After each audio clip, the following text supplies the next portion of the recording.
Bonjour à toutes et bonjour à tous. Je suis ravie de vous retrouver pour vous présenter un tarot particulier qui s'appelle 1876 tarot. Voilà, c'est un tarot auto-édité, un tarot pour débutants et confirmé. Le voici, le voici, le voici. C'est un petit bijou. J'ai pris le temps avant de vous le présenter, de travailler un petit peu avec. Vous allez voir, il est très original. Alors, au niveau de l'auteur, je sais plus parce que peut-être marqué dans le livret qui l'accompagne. Alors, le boîtier est un peu particulier puisque c'est un boîtier, ça tient bien, les cartes peuvent pas s'en aller, mais c'est un petit peu, voilà, un petit peu difficile à attraper, mais ça c'est pas grave, c'est une habitude à prendre. Et voilà. Normalement, quand je l'utilise, c'est facile, elles sont faciles à sortir. Voilà, voilà. Alors, donc, vous avez ces cartons qui sont dans un boîtier comme ceci, original. Et vous avez un petit livret qui l'accompagne, qui est comme ceci et qui est détaillé, donc tous les arcanes majeurs et les arcanes mineurs. Alors justement, à propos de l'auteur, je voulais regarder s'il y avait quelque chose de marqué, mais non, je ne vois pas. Je vous mettrai le lien sur où vous pouvez trouver cet oracle. Voilà, parce que je l'avais vu en passant sur Instagram. Alors, c'est un tarot, donc il y a 78 lames, mais ce qui fait la particularité de ce tarot, c'est qu'il peut être utilisé également comme un oracle, c'est-à-dire que l'auteur a mis des mots-clés pour chaque lame, de manière à le rendre accessible aux débutants. Voilà. Donc, lorsque vous avez l'habitude de tirer le tarot, que ce soit le Rider-Waite ou le Marseille, vous avez déjà des connaissances en ce qui concerne comment dire, la complexité et la richesse d'un jeu de tarot. Là, si vous voulez, l'auteur en a extrait une signification. C'est pour ceci qu'il est facilement adaptable pour les personnes qui ne connaissent pas du tout le tarot. Et ce qui fait aussi la différence de ce tarot, déjà, c'est qu'il est format presque carré. Voilà, et les illustrations sont inspirées de la période un petit peu Daumier, vous voyez. Voilà, on est dans ces illustrations du 19e siècle, où vous avez fin 19e, début 20e plutôt, où vous avez voilà, ce type d'illustration un peu, ici c'est caricatural, mais pas que, vous allez voir. Donc voilà, c'est vraiment un oracle qui est un tarot oracle, hein, qui est très original. Alors moi j'aime beaucoup la couleur sépia, les couleurs de terre que l'illustratrice a utilisées. C'est vraiment super, super, super joli. Vous voyez. Donc là, pour le 3 de denier, vous avez le mot-clé, la collaboration. Pour le 10 de coupe, nager dans le bonheur. Voilà, pour l'ermite, c'est le terme, le mot-clé d'introspection qui a été mis en avant. Le 10 de bâton, l'épuisement. Donc, on est vraiment ici dans le, je dirais, plus proche de la signification du Rider-Waite que du tarot de Marseille. Alors, ce que je ferai, je vais vous présenter les cartes qui sont vraiment, vraiment sublimes. Et je vous ferai un tirage à deux choix. À la fin de cette vidéo, je dis ça surtout pour les nouveaux venus que je salue au passage. Et puis j'en profite pour saluer mes fidèles abonnés. J'espère que vous allez bien. Voilà, donc à la fin de la présentation du jeu, je ferai un tirage à deux choix. Et je vous lirai ce que l'auteur a écrit dans le livret, ce qui vous permettra de voir comment vous pouvez aussi travailler avec. Voilà. Alors, on va voir les cartes. Je vais toutes vous les montrer parce qu'elles sont vraiment originales. Et puis... les illustrations sont simplement magnifiques. J'essaye que vous ayez une... Là, on a le soleil qui tape, la lumière qui tape, donc c'est un petit peu, les couleurs sont un peu écrasées, elles sont un petit peu plus vives hein, en réalité. Voilà. Indépendance pour le 10 de denier. Persévérance pour le 9 de bâton. Déclaration pour le valet de coupe. Message pour le valet de bâton. Mettre les voiles pour le mât. Et rideau pour le monde. L'encre pour le pendu. L'adaptabilité pour le 2 de denier. Réflexion pour le 2 de bâton. La clé pour l'as de denier. Vérité pour l'as d'épée. La rencontre pour l'as de coupe. J'aime beaucoup, beaucoup, beaucoup. Et lorsqu'on fait un tirage avec plusieurs cartes, on voit aussi la, comment dire, la tonalité des cartes. C'est-à-dire qu'il y a des cartes qui sont plus sombres que d'autres, donc qui sont plus dans les tons de rouge, les teintes de rouge, d'autres qui sont plus, vous voyez, dans les teintes de jaune. Donc en fait, déjà par les légères modifications de tonalité dans les couleurs sépia, eh bien on a une ambiance qui ressort, qui se dégage du tirage. Et voilà, pour l'avoir essayé, je trouve que c'est assez parlant. Hein. Quand il y a par exemple beaucoup de colère, vous voyez, on a quelque chose de plus rouge qui sort. Et donc 8 de coupe, partir. Entraide pour le 6 de denier. Impulsion, pardon, pour l'as de bâton. Vous voyez, là, on a quelque chose de rouge, quelque chose qui est dans l'action. Prospérité pour le roi de denier, l'éléphant. Le phare pour le roi de coupe. Le leader pour le roi de bâton. Le pont pour le 6 d'épée.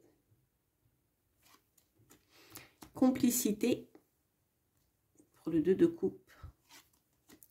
Renaissance pour le jugement, avec la lumière qui vient d'en haut. La récolte pour le 7 de denier. La douceur maternelle pour la dame de coupe. Douleur pour le 5 de coupe.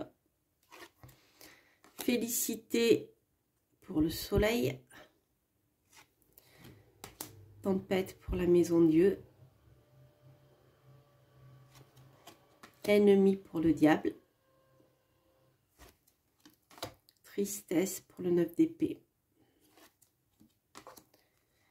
La chaleur du foyer pour la dame de denier. Savoir pour la papesse. Lutte pour le 5 de bâton. Spiritualité pour l'étoile. Le choix pour le 2 d'épée.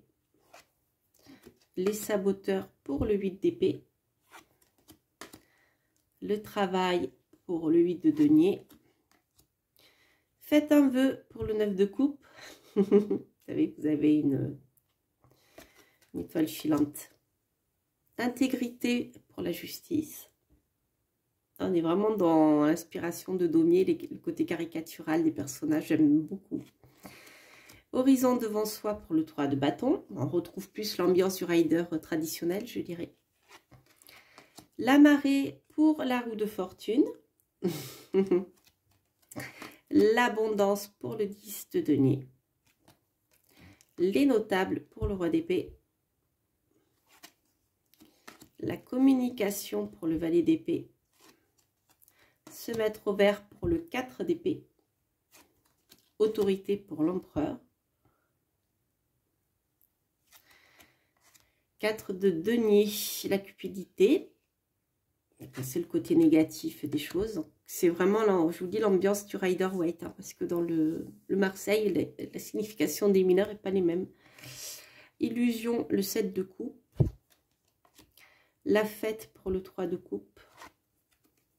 L'ultimatum pour le 10 d'épée. Elle est belle cette carte. Elle est très parlante. Je trouve que les illustrations sont extrêmement, extrêmement parlantes. Moment de partage pour le 4 de bâton. Vous voyez, en fait, entre les mots-clés qui ont été inscrits sur la carte, plus l'illustration, On a les illustrations sont vraiment extrêmement parlantes, donc on a vraiment une ambiance qui ressort et ça peut se lire comme un livre d'images en fait, si vous voulez. Force de vie, la police de caractère aussi, elle est très bien, elle va très très bien avec l'illustration, hein, voilà. Force de vie pour l'impératrice, la souffrance, le 3 d'épée, imaginaire pour la lune. Elle est belle cette carte. L'artiste pour le battleur. L'ennui pour le 4 de coupe. Lenteur pour le cavalier de denier. Sensualité pour la dame de bâton. Terra incognita pour le valet de denier. Romantisme pour le cavalier de coupe. Dynamisme pour le cavalier de bâton. La force, puissance. Duperie pour le 7 d'épée. Il y a beaucoup d'humour. Amour pour les amoureux. Les papillons pour tempérance. La fin pour l'arcane sans nom. Détermination pour le cavalier d'épée. Impartialité pour la dame d'épée. Doudou pour le 6 de coupe. Victoire pour le 6 de bâton. Sagesse pour le pape. Trahison pour le 5 d'épée. Elle est drôle cette carte. Difficulté pour le 5 de denier. Vivacité pour le 6 de bâton. Le 8 de bâton, pardon. Et l'action pour le chariot. Voilà les amis. Donc vous voyez, c'est vraiment... enfin, c'est un jeu qui est vraiment à part, quoi. Alors, tac. Moi, j'aime beaucoup, en tout cas. Donc, je suis vraiment contente de vous le présenter. Donc, au niveau des bordures, il n'y a pas de bordure particulière. Voilà. Donc, ce que je vais faire, je vais vous faire un tirage à 2 choix. Et ensuite, je vous donnerai mon interprétation. Donc, si vous avez 2 questions, n'hésitez pas à écouter les 2 tirages en attribuant à chaque tirage une question, à chaque pierre une question. Donc, vous avez la pyrite ici et la tourmaline noire. Et si vous avez une seule question, vous pouvez choisir un tirage. Si jamais ce tirage, vous voyez que ça ne parle pas, ça ne correspond pas à votre situation, n'hésitez pas à écouter le second. Alors, on va commencer par la pyrite. Hop. Et hop. Donc, les cartes sont épaisses. Hein, j'ai oublié de vous dire, elles sont de très bonne qualité. Elles reviennent bien et elles sont épaisses. Du coup, on a un jeu qui est avec les 78 liames, qui est assez épais, mais qui reste facile à mélanger. Alors, pour vous qui avez choisi la pyrite, qu'est-ce que nous avons? L'artiste, le battleur. Donc ici, avec la carte de l'artiste, nous avons la création, le côté créatif qui est mis en avant, le fait de créer quelque chose de nouveau. Et le battleur, c'est le chiffre 1, c'est la création de quelque chose de nouveau, c'est le début de quelque chose de nouveau. Alors, là, je ne l'interprète pas comme un tarot normal, je l'interprète vraiment avec les mots-clés.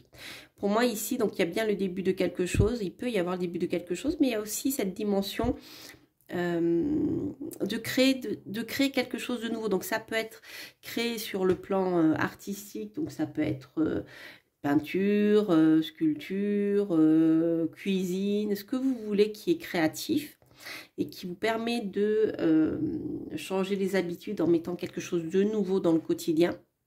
On peut voir le monde sous un angle différent, c'est ce que permet le domaine artistique. Hein. Je pense à la poésie aussi, à la musique. Les artistes donnent à voir le monde sous un regard nouveau à chaque fois, qui est le leur d'ailleurs. Donc il y a cette partie-là, je trouve, qui est bien mise en avant dans cette carte. Alors on va voir ce que l'auteur nous dit. Donc c'est une carte qui est vraiment, qui vous est favorable si vous commencez quelque chose de nouveau ou si vous voulez vous lancer dans la création de quelque chose, quoi que ce soit. Alors, je pense que les majeurs, voilà, l'artiste, donc c'est le premier. Donc l'auteur vous présente ici les lames majeures hein, et les lames mineures. Il y a un petit texte pour chaque. J'ai oublié de vous présenter le livret. Et ensuite, vous avez un texte pour chaque carte. Donc le battleur. Cette lame représente un personnage jeune, plein d'énergie, d'audace, d'enthousiasme et d'optimisme. C'est un artiste qui a la capacité de transformer son inspiration, ses désirs, les énergies invisibles qu'il capte en une œuvre unique qu'il manifeste dans la matière. Il crée à partir de rien, il a tout le potentiel, le talent, les compétences pour entamer un nouveau cycle, pour réaliser ses rêves, créer son univers. Avec des mots-clés, départ, naissance, potentialité, germe, jeunesse, nouveauté, nouveau cycle, initiative, manifestation, audace, enthousiasme, optimisme, talent et compétences. Voilà, donc c'est une carte qui est très favorable si actuellement vous êtes en train de mettre en place des choses nouvelles. Voilà, ou si vous souhaitez le faire. Pour vous qui avez choisi la tourmaline noire, on a imaginaire avec la lune. Donc ici, c'est une carte qui est axée, ben, vous voyez, on est proche hein, avec l'artiste et la lune, l'artiste et l'imaginaire. Non seulement ici, on a le côté aller voir plus loin que la matière, d'accord, mais on a aussi le domaine de l'intuition et de la voyance qui est mis en avant pour moi ici. Donc c'est une carte qui est très très favorable pour vous si vous souhaitez d'une part réaliser vos rêves, imaginer, mettre en place dans votre esprit des choses qui vous tiennent à cœur. Et là, à partir du moment où c'est de l'ordre du vœu que vous faites à la lune, par exemple, déjà il y a quelque chose qui est lancé sur le plan immatériel. Et qu'ensuite les choses se mettent en place, il faudra passer à l'action. Mais là déjà, pour moi, ici, on a un premier pas, c'est-à-dire imaginez quelque chose qui vous ferait plaisir. Et, voyez, regardez la lune et demandez-lui votre souhait le plus profond. Vous voyez, ce jeu a une manière de vous faire aborder la voyance différemment du tarot, pour moi, en tout cas. Donc, on a tiré ici 2 cartes majeures. Donc, ce que nous dit l'auteur pour les cartes majeures. Les lames majeures correspondent aux grandes étapes de la vie et les mineures aux expériences dans votre vie. Dans l'interprétation, les majeures seront toujours prépondérantes par rapport aux mineurs. Voilà. Donc là, ici, on a sorti 2 majeures. Donc, c'est des étapes de vie qui sont importantes pour vous. C'est des moments clés, je dirais. Alors, qu'est-ce que nous dit la Lune, l'auteur à propos de la Lune? Cette lame représente le monde intérieur, la féminité, la psyché humaine, sensibilité, rêve, imagination, mystère, intuition, mais aussi les angoisses de nos parts d'ombre. La lumière émise par la lune n'étant que le reflet de la lumière du soleil, cela signifie que nous nous faisons des illusions, que les choses ne sont pas réellement ce qu'elles semblent être. Avec cette lame, nous pouvons nous sentir perdus dans le brouillard et l'incompréhension. Il faudra alors faire appel à notre voix intérieure. Je vous disais, le côté intuition, intuitif. Les mots-clés, intériorité, imaginaire, féminité, psyché, sensibilité, et rêve, mystère, intuition, angoisse, illusion, incompréhension, brouillard, foyer, passé. Voilà les amis, j'espère que cette review vous aura plu et le tirage vous aura parlé. N'hésitez pas à commenter, bien sûr, si ce tirage résonne en vous. N'hésitez pas à vous abonner si vous passez par là, à liker et à aller faire un petit tour sur ma chaîne Instagram où je présente aussi des livres, des jeux, etc. Et mes coups de cœur. Je vous embrasse et je vous dis à très très bientôt pour de prochaines aventures. Portez-vous bien. Bye bye.